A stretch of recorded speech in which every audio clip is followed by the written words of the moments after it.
Welcome, everybody, to another episode of Meet Me in Napa. Your host here, Jeremy Jackson, here bringing you the best conversations and the best stories in the podcast land in Napa Valley. And I'm so glad to bring here a special guest today, Miss Cinthya Cisneros, but I'm going to call her Cece. Okay. We discussed off camera. I love it.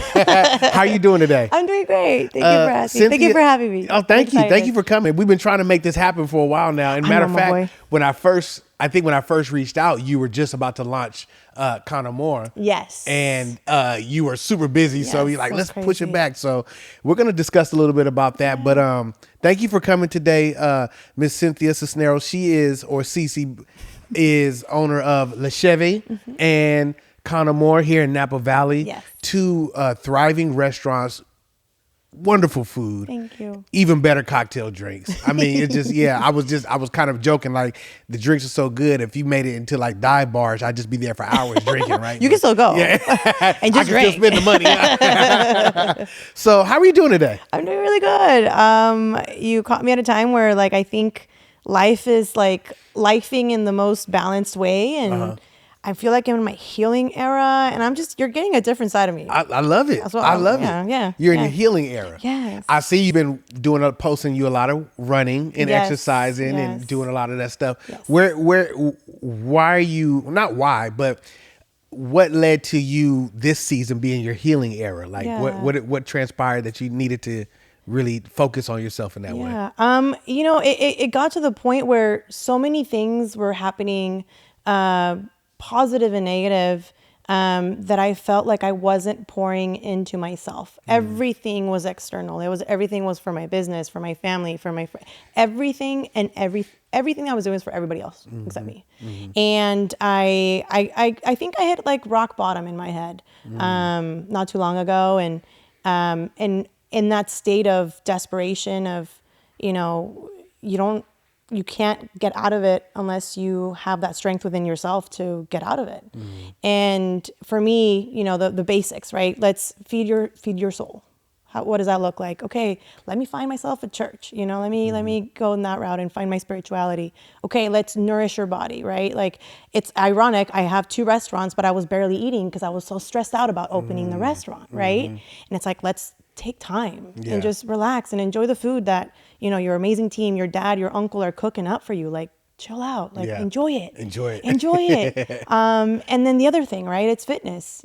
For me, I've always felt very wholesome when I genuinely have the same routine we have for work. You want to get there on time. You don't miss a day, is something that I think is very important for fitness too. And I feel like I start it and I do it, and then something really intense happens in my life and I fall off. And I'm like, I don't even remember the last time I went to the gym. Yeah. And so keeping that consistency throughout, I think, has been really, really helpful. So now I'm like, I wasn't a running girl, but now I'm like, you know what? Let me sign up for something. Yeah. My friend Berenice, she was like, she's doing a full marathon in Hawaii in September. Okay. She's like, you should come. I was like, you know what? Yes. I'm in like my yes man era too, where I'm just like, yes. So you signed up? Yes. Okay. Half marathon though. Half marathon. Okay, Cece. So I'm making sure that I'm filling my cup too, because I think that's really, really important, especially as Latina women in general that are in this industry. It's hard. You pour into everybody else except yourself. So. Well, I'm going to do something that's not going to help your journey because we didn't toast, right? So, we didn't. But let's toast to a good conversation. Cheers. Cheers to you. Some good rosé here. Yeah, that's a good splash there. So I like that. I like what you said. I like we opening up with that because that is so true. We look at people who might be in places of accomplishing things and successful, and we don't really know what it looks like behind the scenes, right? 100%. We don't know what they're going through. So for you to be like, hey, it's almost like as a barber, right? It's hard for me to get my hair cut. It's one of the hardest things. Yeah. I literally have to schedule my own appointment, right? Because it's like, no, I got to get my hair cut. You wait to the end of the day. Everybody's working, they're tired. I don't want to cut your hair, right? But to feed your own soul, and you've chosen a path of feeding thousands of people, weekly, and yet you weren't feeding yourself. Right. So that's a very interesting thing. I hear that a lot amongst, especially in the entertainment industry, people at the apex of their career. I just won the Oscar. I just did this. And then you hear about their story 20 years later. That was their lowest moment. Yeah. So for you to have that mindset and go out there and go after it, that's a beautiful thing. I love that. No, and I think also it's important to be vulnerable, right? I think we're so scared to like showcase this side of us that we're just strong and we're just, we're only, and it's like, no, I think it's really important, especially for our youth. Thankfully I didn't grow up with social media, but I can't imagine how much more challenging it is nowadays to grow up with that, right? And then just assume that everybody's life is so perfect and nothing happens. And then you're feeling this really like dark thing inside or something really, troublesome and problematic and feeling like you're the only one. I don't want anyone to feel that way. Yeah. And I'm glad you said that too. I think that's the piece that made me feel so sad, that I was like, how am I at the peak of like all my dreams coming true? My parents are fed, like I'm opening up this other badass place in downtown Napa. How is this happening? How is this feeling? Like, why am I feeling like this? Right. Yeah. And I think it's important to talk about it because yes, I think people need to know, hey, that happens and that's normal. Right. And we can talk about it and we can, make sure that we help each other in essence. Yeah. So let's go back to a little bit to just come a little bit of your origin story. Like, kind of started off where you're a business owner, restaurant, but where are you from originally and what's your sojourn through Napa Valley? Yeah. So I was actually born in Michoacan, Mexico. Okay. And my parents and I, we were really poor. And their idea to change our lives, change my life, was to get an education. And, unfortunately, where we were from, you have to pay for school the minute you start kindergarten, and they couldn't even afford that. And so they decided to take the journey to come to the U.S. And since I was a kid, it was like education. That's your key. That's your key. That's your key to get out of this. And so I locked in. Kindergarten, first grade, second grade, it's like straight A's. And I want to make sure that I went to school and did whatever I could to get out of it. And so that was kind of my trajectory. It was just getting into college. Did I know what I want to do? No. Yeah. But yeah, education was a big thing and it changed my life. And I think it's definitely made me who I am today and why I'm so passionate about giving scholarships and all these things and working with my community because of that strong, I guess, emphasis on making sure that one, I get an education and I help people get there too. Right. Yeah. So you've had your restaurant for about 6 years now. Yes. So what were you doing professionally prior to that? So you got your education. Yeah. What career were you doing? You're pursuing? Yeah. Like how did that journey into the restaurant world even happen? Yeah. So I actually got my degree in chemistry.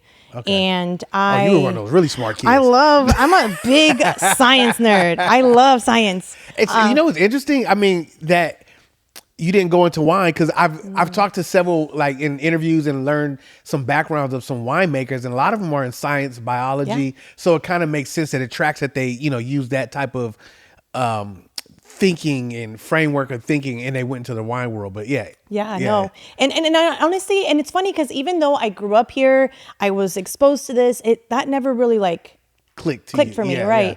It was more, I wanted to go I was a big crime girly. I loved, as a kid, I loved playing like Blue's Clues with my brother and like all this like detective stuff. And so I thought I wanted to do that. So I actually did autopsies for about 1.5 years. And I didn't like it. Yeah, it was hard. Your personality seems a little too bubbly to be working on dead bodies. It was intense, but the work that the doctors did and the meticulous, like it was really cool. But yes, it's a very quiet. So you were at a hospital? Were you in the elite? Were you in the law enforcement coroner's side? office? Coroner's office. Yeah, yeah. So I worked for a doctor that worked specifically with specific cases. What was the most interesting case you had to do autopsy on? Oh God. Okay. There was a case that. We're gonna turn this into a crime doc. I listen to crime docs. They're so great. No, I know, and it's this one was crazy, and I remember it. Like I can still, it's weird, but I can still smell it, and like what the space looked like. It was, I knew it was an odd case because you walked in and I'm the one setting up the body and prepping it. So basically I'm the assistant to the doctor and I do the wide cut. I do all the cuts. I take out all the organs. I'm doing everything for him or her. And then they're the ones who take like slivers of each organ to make sure that we take it to the lab for further testing. And they're talking into a mic as they're doing all of this. And when I open up the body to get it ready, the body had already undergone its autopsy. So we were redoing an autopsy. And I was like, where's this body from? And so now you're asking all these questions. And then I see an agent come in, like a federal agent. And so this agent had to be present while we're doing the autopsy again. Okay. But it was reversed because basically when you do an autopsy, you put it all in a bag, all the organs in a bag, and then you put it back in the body and you sew it back up. And then we keep it in the fridge if further testing needs to be done, whatever needs to happen. So that was off. I was just like, what is going on? But basically this person had passed away and falsely was documented that it was natural causes. But this gentleman was like 33, 34. Poison or something? Or? Yeah. So they had actually been, there was foul play. Was it the wife? I don't know. I know it was. But it was crazy. It's always the wife. That was not my boy. But yeah, it was crazy. And the thing is, it's like, you know, when you're young and like, it was the craziest scene. But yeah, that was How old were you at this time though? I was 21. Ooh, that's young. I was a baby. Yeah. Yeah, that's a baby. See, Yeah. and that what's interesting is that like I watch, when I watch crime docs now, cause I'm older, you just because you have more life experience, you can see things from certain vantage points. But when you're 20, you know, when you're younger, you're not able to connect certain dots, right, as you're going through this process. So I bet that was like, well, it's like watching a movie, right? Like I feel like if I watch Finding Nemo now, right, it's like you all crying. Yeah, like how did I not make that connection before? It truly is. You know, I think as with age, we are acquainted with more, you know, experiences and we're able to make connections a little bit more deeper. Yeah. So that I did that first. Okay. Quickly was like, you know what? I miss working with my youth. I miss working with my kids. I was always volunteering as a college student at the high schools nearby. I was always doing work with like the younger, you know. And so I decided to go back to school and get my teaching credential. Okay. So I became a high school chemistry teacher. Okay. So I taught at River City for I think 4 or 5 years.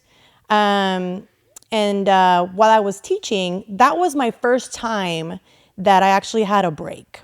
I was always hustle mentality. Like, okay, I have to do extra this and extra that, and I have to volunteer here and do this and do that. And when I became a teacher, that's when life slowed down a little bit, where it's like I had my summers, and then summers, I had the winter breaks, break. Easter, I was like, what is you're like, oh, this?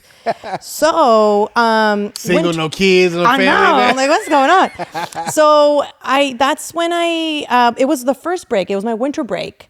My dad was home too. He actually took time off from work too, which was weird. Like it was like we were all home, and I was like, you know what, Dad? Let's go make some beer. And so I went to the fermentation store here at the fairgrounds. We picked up a kit. I Googled how to do this, how to do that. And it was my first beer making experience and I had a blast. The reason I picked beer is because I'm a huge beer fanatic. I love beer. Okay. I love a classic lager. I love IPA. I love beer. And so I think that's where my head went because I never went to this direction, right, in the beginning. And so making beer became like this really cool thing where I was able to bond with my dad on a deeper level, right? I think he's like, I get to drink it afterwards. Yeah, that's what I'm saying, you know? But it was like the doing of and like creating the recipe and what flavors I was going to get out of it. It created a really beautiful connection between us. And so we became addicted to that environment. And it all happened in their garage. And so then my mom, she was like, oh, what kind of beer is going to be ready soon? Because they started catching on that, you know, if I'm making an IPA, it would take about, you know, anywhere from 2 to 4 weeks, maybe, depending on what was in it. If it was a lager, 4 to 6 weeks, you know, whatever it was. And so my mom would ask me all these questions about this beer. And then she would make pastries that would pair up with whatever was going to be drank. And then my dad would make food that would go with the beer that we were about to drink. And I was like, man, like this is cool, you know, like that environment, that energy. And my dad would invite his like biker friends to come over and hang out and eat and drink. And quite honestly, it was too much beer for just 3 people. Yeah, for 3. Yeah. So I was like, y'all gotta drink it. You're not making cans. You gotta make a barrel. Like, yes. I was like, y'all gotta take this out because I need to make more. Yeah. And it just became a really cool energy in the garage. Mm-hmm. And my dad started calling the garage La Cheve. He'd be like, oh, let's go to La Cheve, let's go to La Cheve. And meaning like, let's go chill in the garage, have a beer, either pastries or food. Uh-huh. And I'm like, you know, this is pretty cool. Like, it'd be really cool if I did this with my parents forever. Yeah. And at that time, I was just saving my money and I didn't know what I was going to use it for. And that kind of just stuck in the back of my head. I was like, you know, let's take some classes here and there. So I started taking like random business classes at Davis, at the JC. Then I signed up for like a small business course through Next Level at the Small Business Development Center. Okay. And that's when I started kind of putting my ideas on paper, where it's like a business plan and what that would look like and how much would it cost. And I was like, you know, yeah, let's do it. Yeah. And it was around, I was 20, I think 27 at the time, 26, when I moved back to Napa. Okay. And I started working at Stone Brewing at the Stone Building on 3rd. Yeah. And that's when I started my exploration to find a home for La Cheve. Okay. And yeah, I mean, I think over time, it now it is born where it is. But I opened when I was 29. So the idea sparked when I was 22, 23, and until fruition when I was 29. So a couple years later. What a journey. I know. So where did the food portion come? Like, I would think like you got into this thing with the chemistry. Why didn't you say, you know, I could go work for Budweiser. I could go, like, did that ever cross your mind to kind of go the corporate route? Or you always were like, I want to do the independent, more independent style? I'm glad you asked that. I think for me, and maybe this is part of my like journey too, where I always get a sense of guilt that I get this, like, I got to achieve my dream. And what about my parents, you know? And my mom's like, no, hija, you know, you got your dream. That's my dream. I'm like, there's no way. Like, you have to be selfish too, Mom. Like, I want you to fulfill your dream. And she's so stinking creative. Yeah. And she's such an amazing badass at what she does. She's so creative. And my dad too. Like, it's just, what happened in the garage is literally what you're seeing at La Cheve. And for me, it was like, I need to do something with them for their American dream, not just mine. And so yeah, it never came to my head like, oh yeah, I want to. No, it never did. It was literally, that was where my brain was at. And if I found the right home, I would do it. And if I didn't, I wouldn't. Yeah. Because I am a big, you know, like, I feel like a space has a personality. And I was looking for a specific personality for my business. And I was like, if I find it, great. If not, that's okay. Yeah. You know? So La Cheve, right? Yes. It opened in 2020. Yes. Now that has a very unique story. We were kind of talking a little bit off mic, which is, you know, it's a very interesting thread. I mean, in all of our lives, but a lot of conversations I'm having, 2020 is like the access point of like change for so many things that happen to us. You start a business, you get a business plan, you get the money, you fund it, you open it up, get the menu, you have the drinks, you have everything ready to go, and then here comes 2020. Yeah. What was the opening day? You said, now you can tell it better than me, but the opening day, and then what happened next? Yeah. Well, I think, I love that you say that too. It's like, I feel like that's one of like the points in my life that I will never forget. So at this point, I think it was November. So I signed the lease for the old Adobe house in August of 2019. And I was like, I really want to open it on Dia de los Muertos on November 1st. And that was my goal. And obviously it didn't happen. And then January comes in. And so my mom, she's like, okay, I'm ready. I'm going to, go over with you. And so she was going to leave her 20 plus year job. And my dad's like, oh, yep, I'm ready. And he was ready to leave his 30 plus year job. Right. And so now we're all in this together. We're like, yes. And then February comes in and then we're hearing these things of COVID. Yeah. And I'm like, is that really real? What's happening? So fast forward, March 17th is when all my final inspections take place. My last one. And they gave me the green light finally. They're like, you can open, but we're about to do a full shutdown tomorrow. I'm like, no. It's like the day the world shut down. Oh my God. That. I remember I sat on the floor. I recorded myself saying some stuff, just so future me can know what that felt like. And I remember feeling like poop and this big guilt again of like, holy crap, like I literally pulled my parents from their jobs to be in this project with me. And now I can't freaking open. And it was like this really, I mean, I was probably depressed. And, So it hit hard. That pressure, I'm glad you said that, because that pressure is not just a matter of my restaurant. It's like, these are other people's lives and years of work that they stepped away from to join this. And now you have the fear of, can I follow through? Can I still make this happen? 100%. And that's the thing too. It's like all the other things that I did in my life, if I failed, it was just me. It was just you. Now as mom and dad, I'm like, dang man, like that sucks. So I remember I went to my room, I cried for 2 days, let it out. And then I was like, all right, this is my situation. What am I going to do about it? I was like, you know what, mom, dad, thank God I started documenting my journey on social media. And I started getting a following for La Cheve. So I think around that time we had about 5,000 followers. And I just put it on our story or a post, I forget which one it was. And I asked if people wanted pastries and beer at their door. And it was just like a flood of like DMs. Yes, yes, yes, yes, yes. And so like, it gives me chills still. Like the amount of support was crazy. We couldn't even keep up with the demand, which was amazing. Yeah. So my mom, my dad, and I were just cranking out pastries, beer, growlers, and cans. So I made sure that I had a canning machine and just to fill my beer. And that's what literally paid our bills until opening date, which was May 14th of 2020. And that's a day that then people actually were able to go and order physically and then take it out. Right. So even at that time, they weren't able to come sit down. They could just order and then go. Correct. Yeah. Wow. Yes. That's amazing. So, it's, wow, I was like, I'm putting it together in real time, but you guys were able to create this kind of symmetry with one another in the garage. Yes. And mature that relationship. So by the time it got to the business, it was like, okay, let's do it again. Yeah, let's do it again. But now the community's in it. And now we got bills. And now we got money. Yeah. Now there's money coming in. Wow, that's amazing how life works like that. And it's like chemistry, huh? Yeah. No, and it truly, and I think, and at that point too, I was like, Mom, like, the power of social media. I immediately made that connection. I was like, holy crap. Like, had I not started this journey to like document this, to like show people how to open a business, we would have never been able to get to this point. And then at that point, once we were open, but people couldn't sit down, it was like, how can we let people know and experience what dining at La Cheve would feel like, but at your house. Right. And so now I was focusing on giving the Cheve vibes at your house. And yeah, but it's literally, it all stemmed from the garage. And it's like, how can I take that energy that we were feeling together and bring it now at people's houses and then eventually at our house at La Cheve. Yeah. So yeah. Wow. Crazy. So Napa was one of those places, I don't know, I wasn't in Napa during COVID per se. Were they really strict with the shutdowns here and all that kind of stuff? So how were like your counterparts and people that you knew in business or friends, how were they surviving and coping in that season?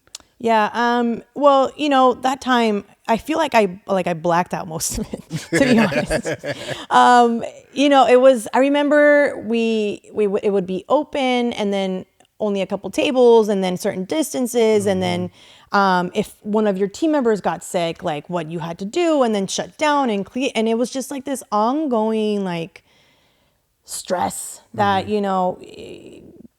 I just remember that, just like if I got a text from a team member, I was like, oh my God. And then just opening it, I'm like, okay, they're fine.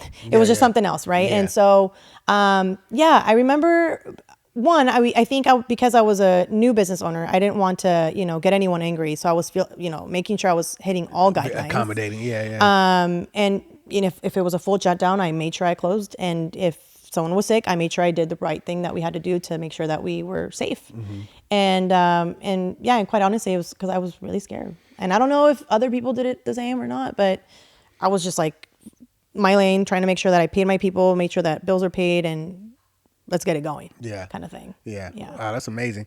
Because COVID is what brought me to Napa. Well, really, buddy of mine opened a shop, and then that's what kind of transitioned me to Napa Valley. So I came here, and one of the first places that I heard about was to go to was Le Cheve. I promise you, me and my wife, we went. We were like, we ate, and I was like, oh, I love this place, right? But that was 21, so you guys were fully open by that point.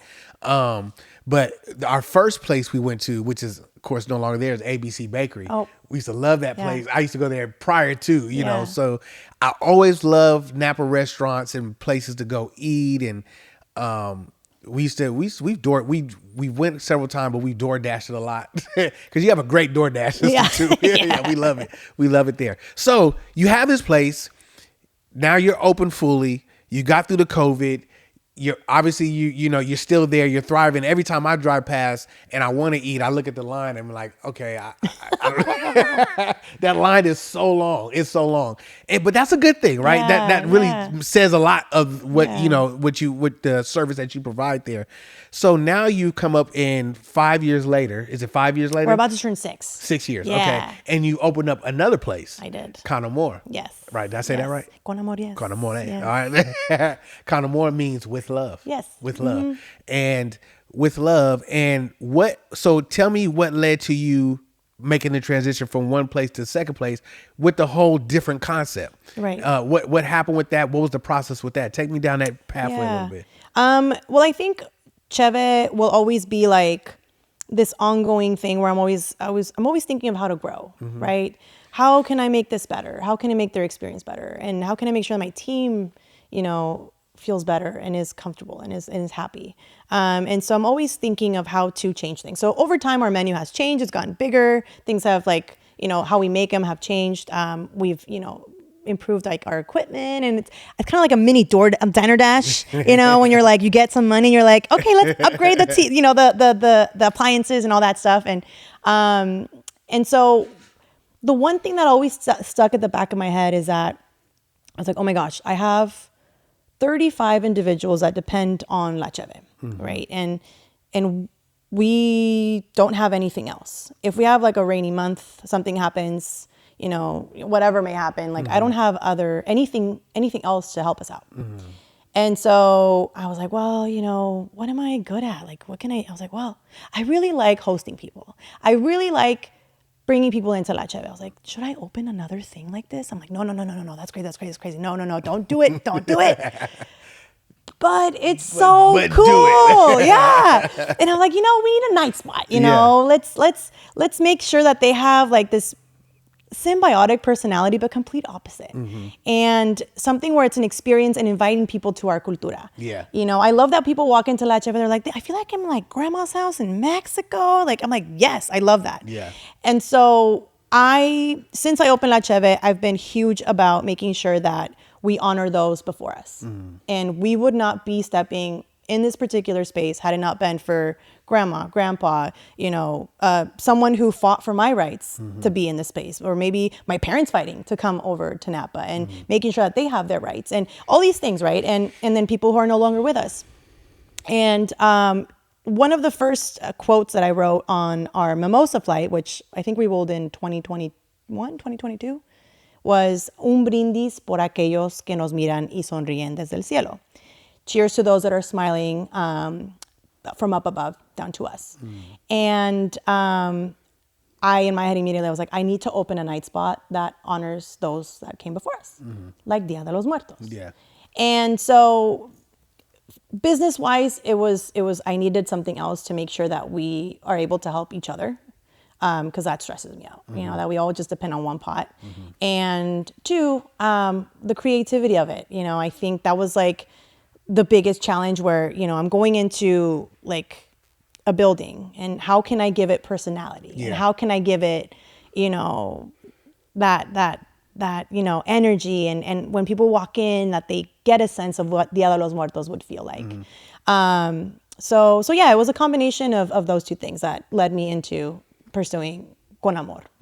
Yeah. That's good. So you also, so that's more of like a dinner place. Yes. And lunch, you don't do lunch, it's just dinner. No. Okay. Yes. So more dinner, very, very high-end cocktail. Yeah, I love it. This the one that you haven't, the kind of like the boot you got yes. on. Yeah. La bota, yes. Yeah, the boot you got on. You have the cocktail with the boot in it. We're drinking out. I think I ordered that several times. Yeah. It was so good. What's in that one? That one's going to be similar to like, so there's like a list of cocktails that are very like Mexican Mexican traditional like cocktail. So like a cazuelita, paloma.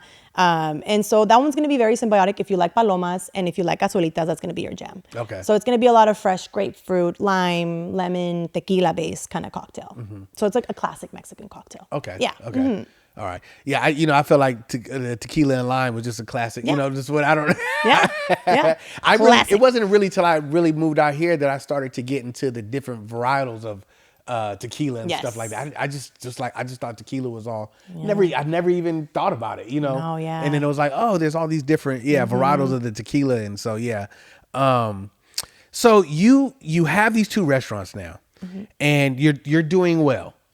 Thriving, I might say. Thank you. I appreciate that. And you open up the conversation of talking about healing. Yeah. Was there anything that may have happened to you? Like, is it personally, or is it in your circumstances, is it family, that you did not feel healed up until that had you lead on that journey? Yeah. Well, I've noticed that my whole life I was a big busy bee, you know, and I never let anything that happened in my life, or not that I didn't let, but I was so busy that I didn't let it affect me. Or not that it didn't affect me, I just bottled it in. You bottled it in. I bottled it in. You just worked through it. I worked through it. And getting ready to open Con Amor, I prepared La Cheve to make sure that I wasn't there, right? And so I self-promoted within my team members. I have an awesome team. I have a badass team. I love them to death. And a lot of my team members have been with us from the beginning. And so I promoted there. And then when I was hiring for Con Amor, we have a badass team there too. I'm so, so grateful for them. So I have Chris and Bo, Ramiro, for those of you that know. I'm Bo Nice. They're my bar manager and my chef. And, I have amazing leads there too. And so once I opened, I wasn't really needed. And I had time to really sit with think about myself and feelings. And, and one thing that prompted it was I went through a breakup, right? And I think that shifted kind of like where like everything changed. I was like, I opened this new restaurant and all these things. And now I have time, to reflect on everything. And so, and I'm grateful for it though, because I would have never, ever, ever thought about healing anything that happened to me in the past at all, had this not happened. And I'm grateful that I was able to sit with my feelings and learn how to process them and take journeys that, have actually really made sure that, brought me to where I'm at now, where I feel like I'm like, this is what my glow is. This is what it feels like. This is what healing actually feels like. And, there were instances in my life where I was like, I'm so strong and I'm healed and I'm this. No, like I know I feel it. I feel it. And I'm proud of myself. It's something that I never told myself, Wow. like I'm proud of myself. I'm proud of little Cinthya. I'm proud of her, for kicking ass and pushing through all that crap that she had to deal with. And, teenage Cinthya and 21-year-old Cinthya for dealing all the stuff that she had to deal with to get me to where I'm at, and I never, ever, ever made that reflection. I was always about, what I accomplished and how I made others feel and how that would help other people, but not me. And I'm like, let's take a step back because I need to pour out of my cup. My team feels the energy. If they feel me out, they're going to feel it. And they did. And I'm like, I'm sorry, team. I know you feel that I'm sad. But I'm so grateful for every single person that knew that I was going through something. Yeah. And my friends, my family, they just like gas me up even more. Yeah. I feel like a hype team is so important for people, especially when you're in business, especially when you're changing something, when you're growing. Your hype crew is so important. They're the people that are going to hype you up no matter what. Yeah. And man, like I can't even describe and tell you how I was in such a low point where like without them, I'm so grateful for them. Wow. Yeah. Thank you for sharing. So I have a question to kind of get a little deeper here. With the political climate today. Yes. We look at, you come to Napa Valley, everybody knows just the Latino community is the backbone of Napa Valley. Yeah. It really is. And I always want to be mindful and respectful. We don't just place them at the farm worker level. You guys are all through government, professional, business, farm, whatever, wine owners, vineyard managers. It's just, it's just all through your fingerprint, blueprint is all through here. What has been your experience with this current administration as a business owner, and just how you feel as a Latin woman in Napa Valley over the last couple of years? Yeah. The first thing that I'm sorry, and even maybe some experience of your family and friends that you know about. Yeah. I think the first thing for me is ensuring that my spaces are safe for whoever's in there, whether they're working there or they're coming to visit. I want them to feel 100% safe, whether they're sitting and dining, whatever it may be. So I'm constantly working on making sure that they feel that and that they feel supported and that I have things in place for anything that may happen. The second thing for me is I was undocumented until I was 26. And I'm vocal about that journey because I want people to understand that, like you said, we're everywhere. We are teachers. We are, we're literally in everywhere.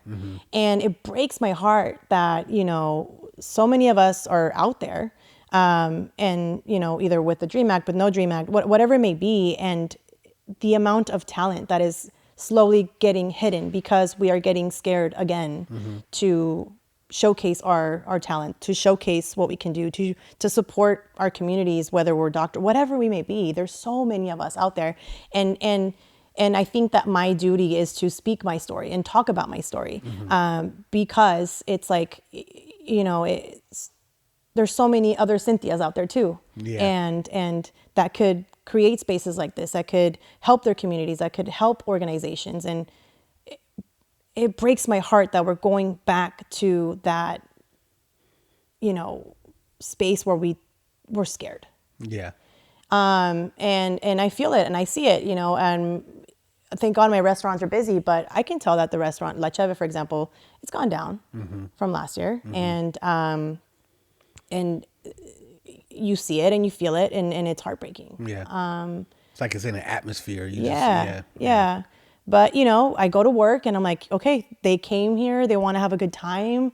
I'm here to, make sure that I'm here for them. If they want to talk about something sad, I will. But if they don't, I won't, and I even feel like it had an effect on, I don't know, nobody's ever said anything, but even the La Onda festival, I feel like that might be some of the root to even that. 100%. Not being able to be here this year. Yeah. Well, it's like, and I with La Onda, for example, La Onda was the biggest week for La Cheve, the history of La Cheve. It was a huge week.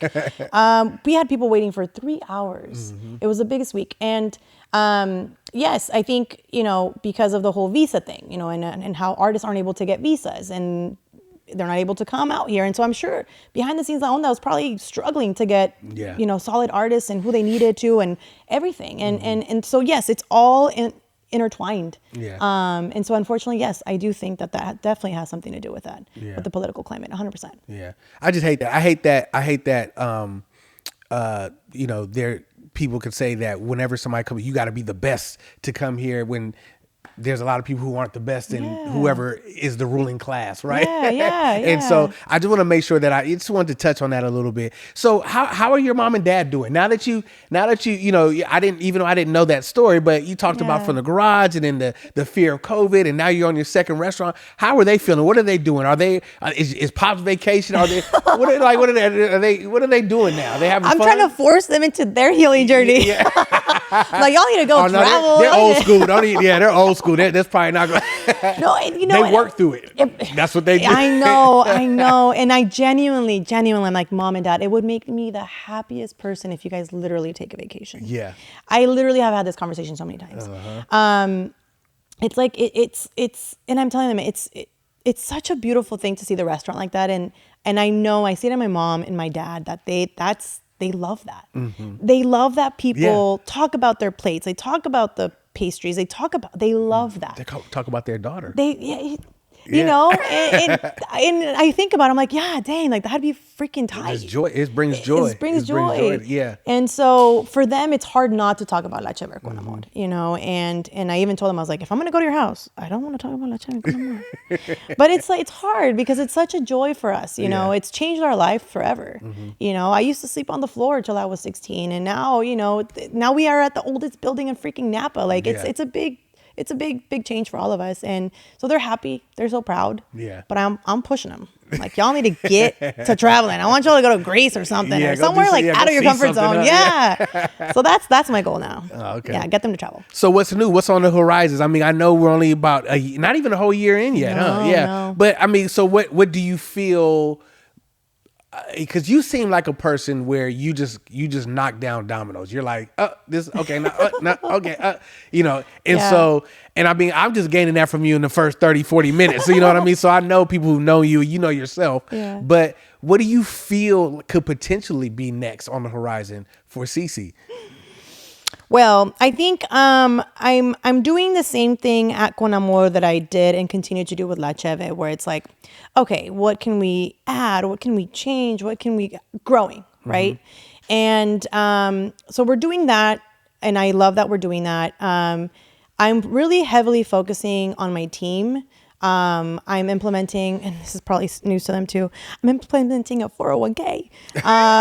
So it's like stuff like that where I'm like, I just want my team to be happy and to feel protected and feel secure, and making sure that, for my full-time team that they have their medical, dental, vision paid. And so I'm really just focusing my energy on them. I'm happy. I don't know if I would ever say this word, but I'm comfortable. Yes. Like I started traveling and I was like, oh my God, I want to travel more. Yeah. I want to hang out with grandma more. I literally went to the house the other day to visit my grandma. I just had her braid my hair. Like, I just want to chill. You're able to enjoy the little things. Yes. And those are actually bigger than the 100%. I saw this clip the other day, the host Arsenio Hall, and he said, I don't need to be rich. I just need to have enough money not to worry about money. Yes. And I thought about that. I was like, holy shit, that's so deep. Because when you get to a space where you're just not worried about, you know what I mean? Yes. Then you're able to like really take in those little small moments, conversations with, my elders, or, smelling of taking a trip. Yeah. Or putting your toes in the sand somewhere and just letting this past Easter, we went to San Francisco. It was a warm day. You know how warm it was, and we just walked by the ocean. I love that. And I just looked at it. Yeah. And it was just, it just did so much, right? I know that's a part of getting older. You appreciate those things, but I was just like, man, look at the ocean crashing against rocks, and it was so peaceful. And I got something to eat, and took my daughter, and then we went home, and it was like great day. Gratitude. So much more I would have to have done when I was younger to feel like I had a great day, right? But it's truly, I think, it's those small moments. Yeah. It's like literally like this moment right now. I'm like, it's a whole orchestra to do this, like a whole podcast. Like, what a blessing. Yeah, it is. Like, it's so cool that we're here. We're enjoying a glass of wine from Napa Valley. Like, this is badass. Yeah. And it's just feeling in the moment. And maybe it's because I'm getting a little older or what, but Where have you traveled recently? I just came back from Costa Rica. I haven't been there yet. I know. You have to. That's your first time? Yes. Well, no.